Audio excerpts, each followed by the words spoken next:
It started quietly in the frozen lands of the Yukon. No shouting, no machines breaking down, no dramatic arguments, just an uneasy silence between two of the biggest names in modern gold mining, Tony Beets and Parker Schnabel. For years, their rivalry had been the heart of the gold rush world. Both men were legends in their own right.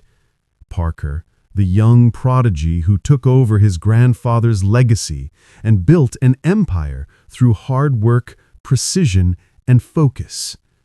And Tony, the old-school miner, rough, fearless, and bold, known as the King of the Klondike. But what started as a healthy competition soon turned into something far bigger, something that went beyond television, beyond ratings, and even beyond gold itself. According to reports, it all began when Parker's crew started digging close to the invisible line that separated his claim from Tony's. To most people, that line was just dirt, but to them, it meant money, pride, and history. That stretch of land wasn't ordinary ground. It carried the weight of legacy and billions of dollars in buried potential. Tony's massive dredge sat silent that season. People assumed he was slowing down, maybe taking a break, but rumors whispered through the camps. Some said Tony had found something big, something that made him abandon normal mining altogether. An old geological report had resurfaced, hinting at a hidden gold formation worth tens of millions buried deep under the permafrost. And then Tony disappeared. No camera crews, no updates, no sightings. Just gone. Days later, a mysterious drone clip appeared online, uploaded anonymously. It was barely a minute long, but enough to send shockwaves through the gold rush community. The footage showed both mining sites, Parker's and Tony's. And there was something strange. Their operations were less than 300 meters apart. Their claim lines seemed to overlap. Within hours, Discovery's PR department tried to calm the storm. They said it was a camera angle issue, nothing serious. But fans weren't convinced. Something about the video didn't add up. And then, just as quickly, the live feeds from both camps went offline. Production stopped. Discovery went dark. For Gold Rush fans, that was the moment everything changed. Something serious had happened behind the cameras, something no one was supposed to see. A few days later, a Yukon geologist uploaded a photo to a small mining forum. It showed a gold-rich core sample labeled Zone B. He claimed it was linked to both Parker and Tony's sites. But what shocked everyone wasn't the gold. It was the signature stamped on the side. Tony Beets, dated 2018. That date was years before Parker's current expansion even began. The image was deleted within minutes, but screenshots spread everywhere. When reporters asked Parker about it, he didn't deny the overlap. He simply said Tony's paperwork was fake, a desperate attempt at relevance. He even said his GPS data proved his boundaries were clean. But then, strange things started happening at Parker's camp. A freight truck arrived at night. No markings, no Discovery logos. The delivery papers were under a false company name. Inside the crates were new core drills and sealed rock cylinders. According to one crew member who later quit, the equipment wasn't for normal use. It was for deep, high-pressure extraction, the kind used in experimental mining. That same night, over at Tony's site, floodlights blazed through the valley. His excavator was running past midnight, digging harder and deeper than ever before. Then, the drone feeds cut to static. Discovery called it a signal error, but fans knew better. Something was being covered up.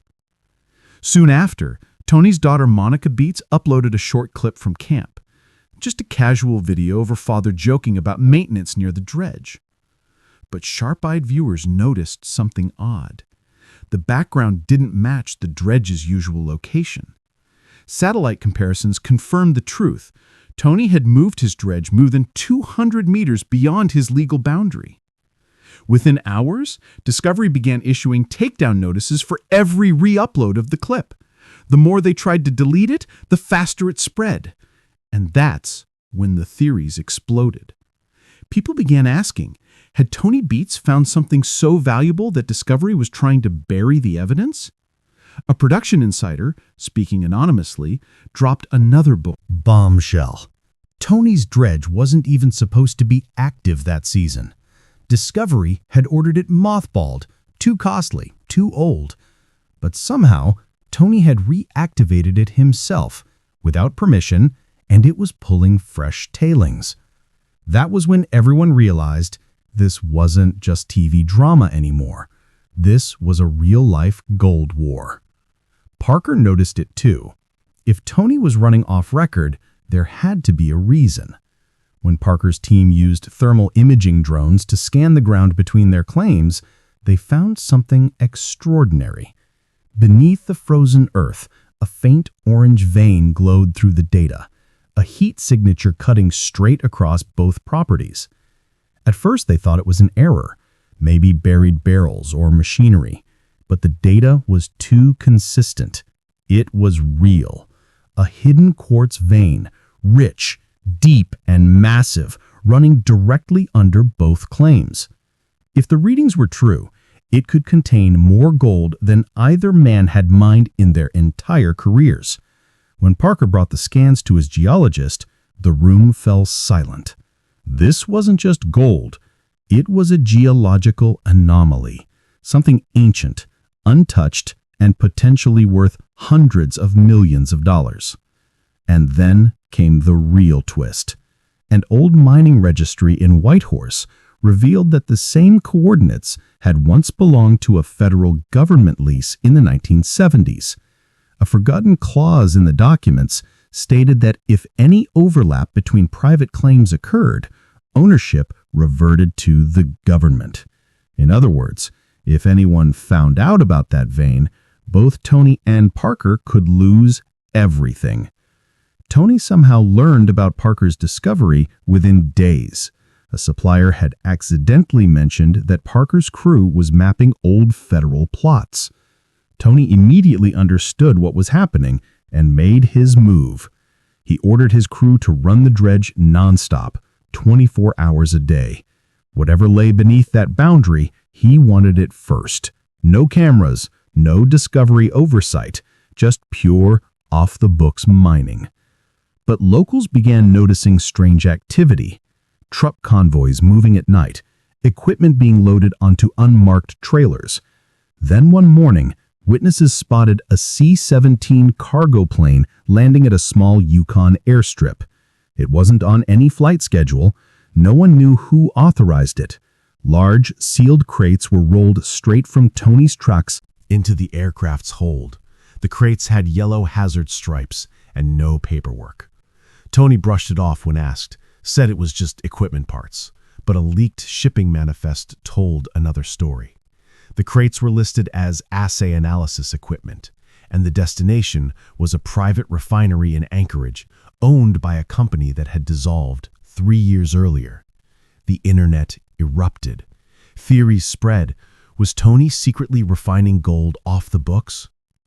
Within days, Parker's camp roared back to life. His crew started working through the night again. No cameras, no Discovery trucks, just determination. The rivalry had become an arms race. Two miners digging deeper, faster, and darker, all chasing the same invisible treasure. And that was only the beginning. The Yukon was never quiet after that night. The valley, once filled with the steady rhythm of engines and drills, now echoed with whispers. Locals said you could feel the tension in the air. The snow carried a strange silence, the kind that comes before a storm. Parker kept his focus on work, but he knew Tony wasn't slowing down.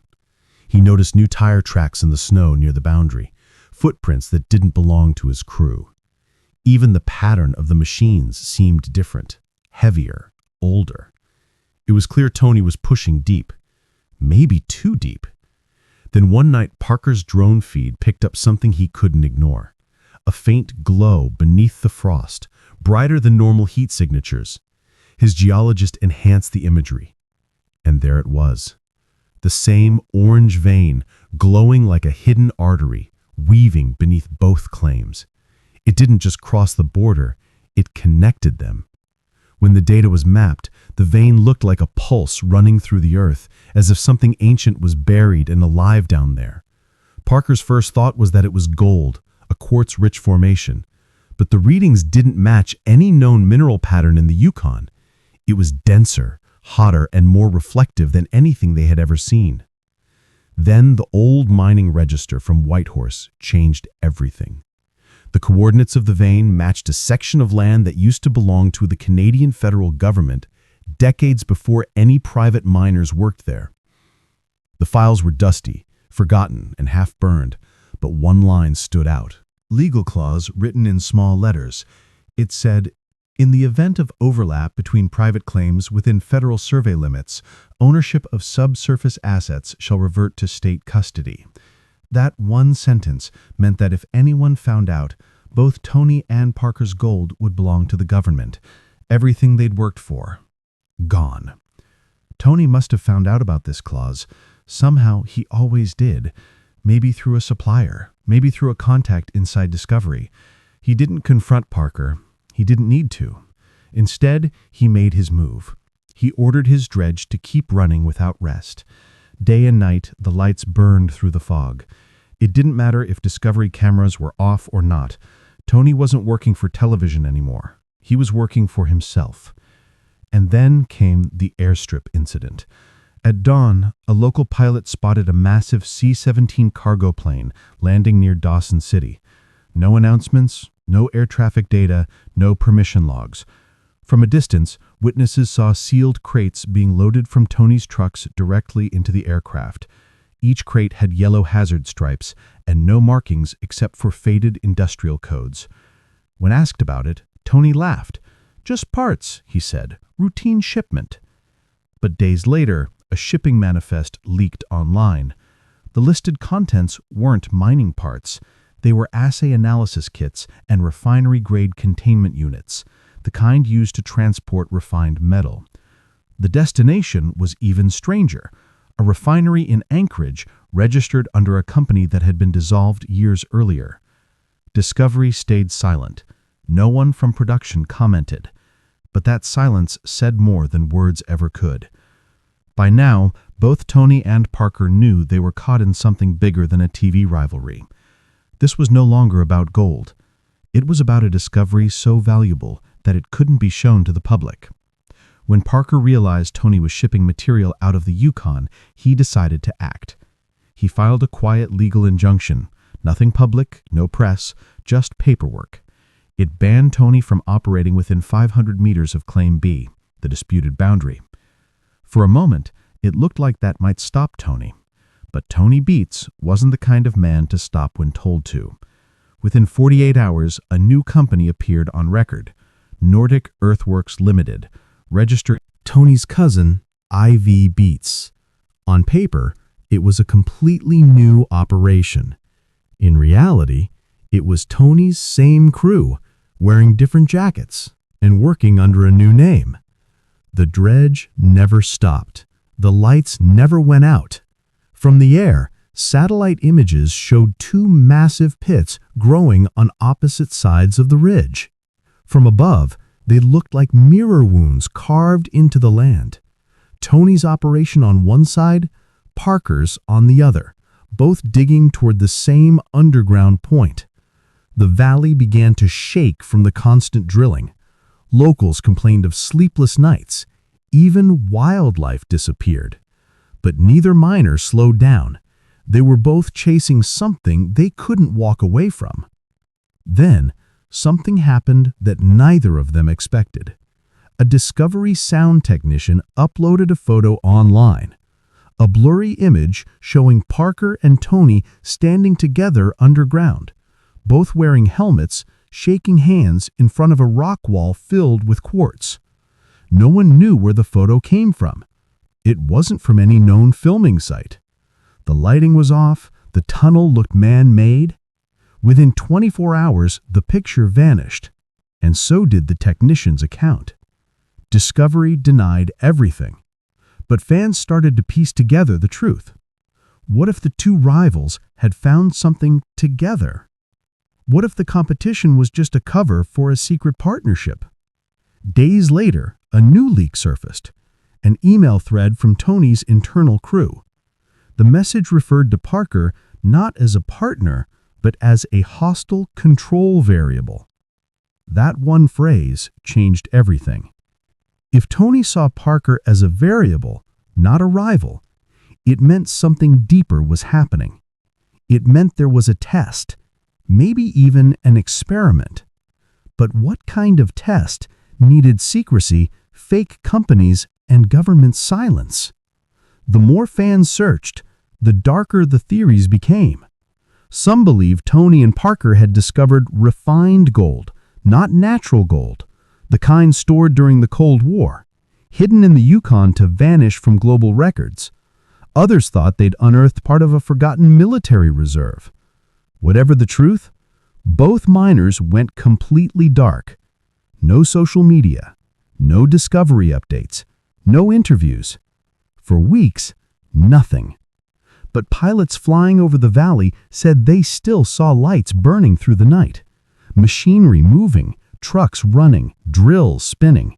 Even during the blizzards, the valley wasn't empty. Then, Parker's team made the biggest discovery of all.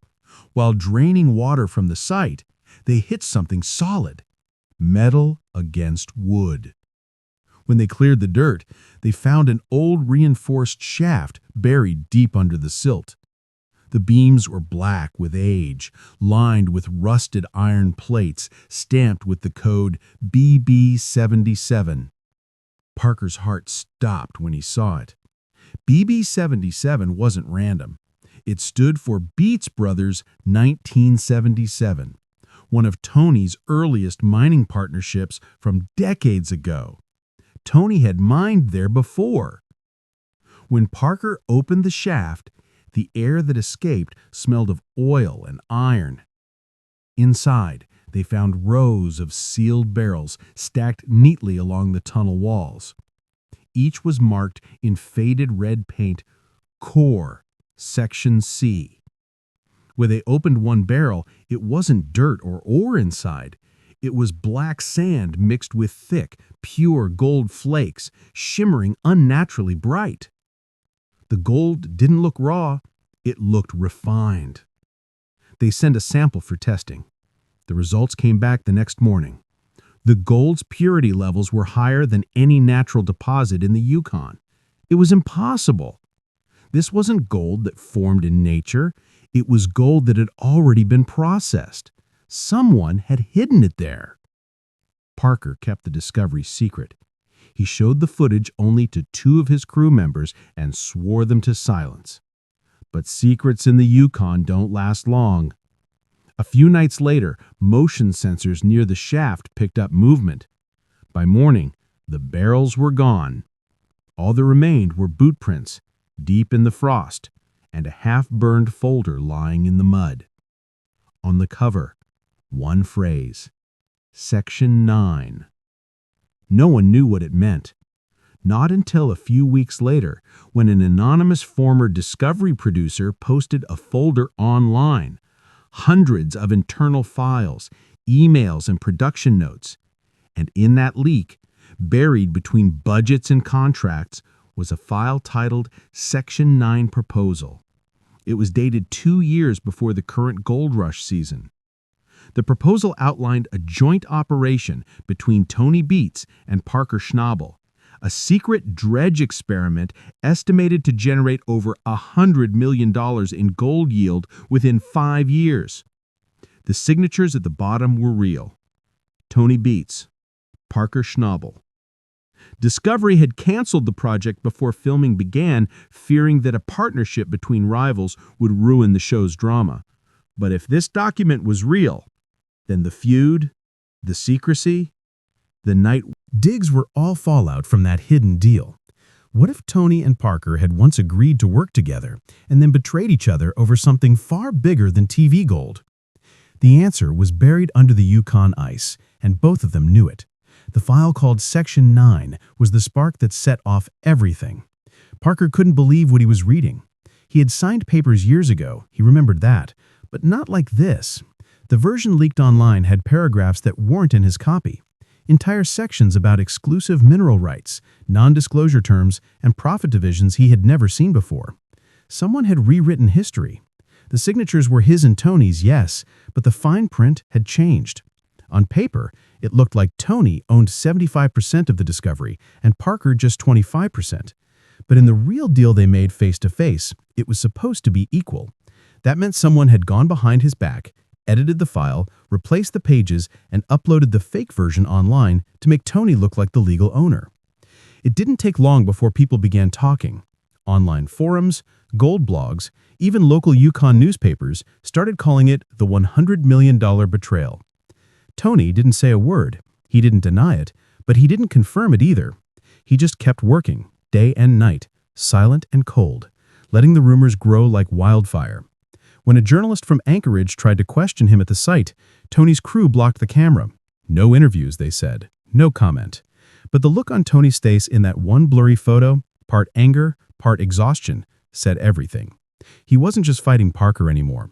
He was fighting time, law, and the world that had started watching him like a hawk. Parker, meanwhile, was furious. He gathered his lawyers, dug out every old agreement, every bank statement, every GPS log from the claim sites.